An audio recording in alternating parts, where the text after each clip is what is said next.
और तब वो कुंती माँ आज चरणों में गिर गई और कहती है, प्रभु ये कुंती आपसे कुछ चाहती है, क्या चाहती है? भगवान ने कहा, कुंती मैया तो जो मांगेगी मैं वो दूंगा, क्या मांगना चाहती है?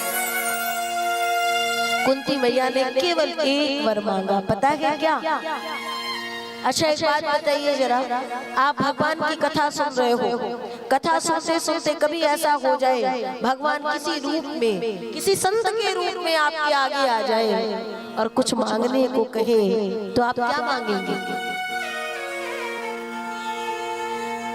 सबसे पहले तो ये मति ही काम करना बंद कर देगी कि कहे तो क्या कहे, मांगे तो क्या मांगे। और जरा देखना, आज मंदिर में हम जाते गए, सोचते गए क्या मांगे, भगवान से कहते गए, तन मन धन सब है तेरा, स्वामी सब कुछ है तेरा, तेरा तुझको अर्पण, तेरा तुझको अर्पण, क्या लागे मेरा। आरती नहीं गानी अभी, केवल हम बता रहे तन मन धन सब है तेरा। अच्छा एक बात बताओ जरा, सबसे पहले नंबर पे क्या आता है? तन। अगर भगवान हमसे हमारा ये तन, ये शरीर ले ले तो क्या हम किसी काम के बचेंगे? बचेंगे?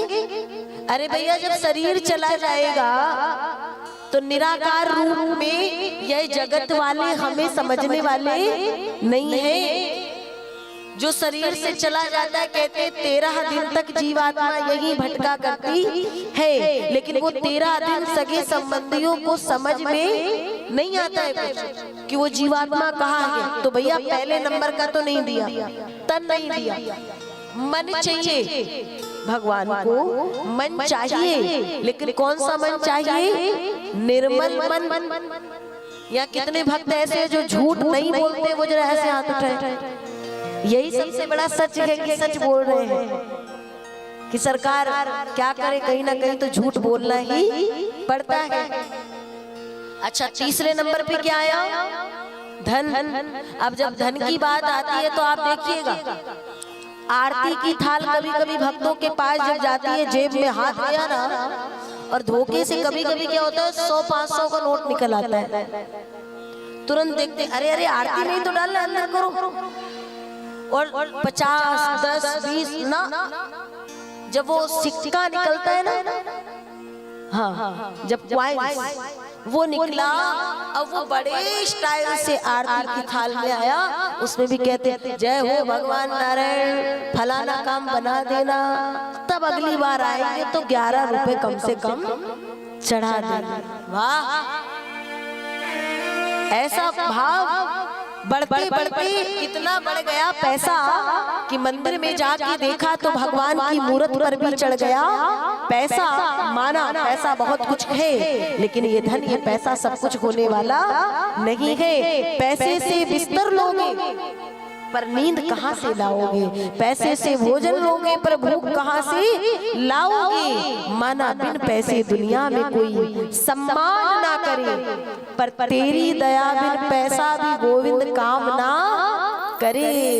पैसा होना अलग बात है, लेकिन आप देखिएगा अगर जो धर्म पे नहीं चलता है उसका धन कभी भी धर्म कार्य में जल्दी लगता नहीं है, इधर उधर ही जाएगा।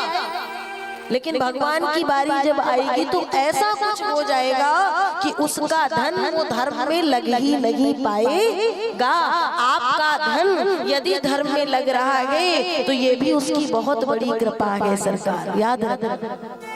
और तब कुंती ने कहा मुझे कुछ नहीं चाहिए, मेरे जीवन में दुखों का समुद्र आ जाए ऐसा वर। ये कुंती वो स्त्री है जिसका पूरा का पूरा जीवन दुखों से भरा हुआ है, लेकिन उसके बाद भी कुंती दुख मांग रही है सरकार। कारण क्या है पता है? भगवान कृष्ण सुनते ही नेत्रों में अश्रुपात हो गए। ये कुछ भाव भागवत जी की पहले दूसरे दिन की कथा बड़े भाव की है, बड़े भाव से सुनिएगा। भगवान की आंखों में आंसू आ गए, भक्त रोए तो मुझे लगता है कोई बहुत बड़ी बात नहीं है, क्योंकि हमारे रोने में कहीं ना कहीं कोई स्वार्थ छिपा होता है।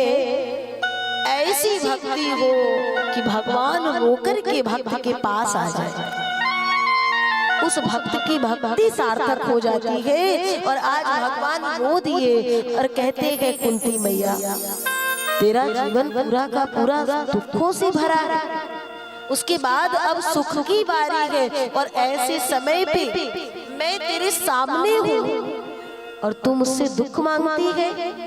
कुंती ने कहा सुख के माथे सिल परे, ये जो मेरा हरि हृदय ते जाए, बलिहारी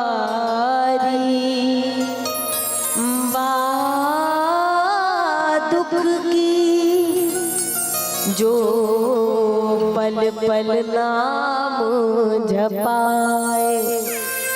सुख की चकाचौंध में ये जीव आपको भूल जाता है सरकार, इसलिए हमें वो सुख नहीं चाहिए, हमें वो दुख करोड़ों सुखों से बढ़कर है जिसमें आपकी याद बनी रहे।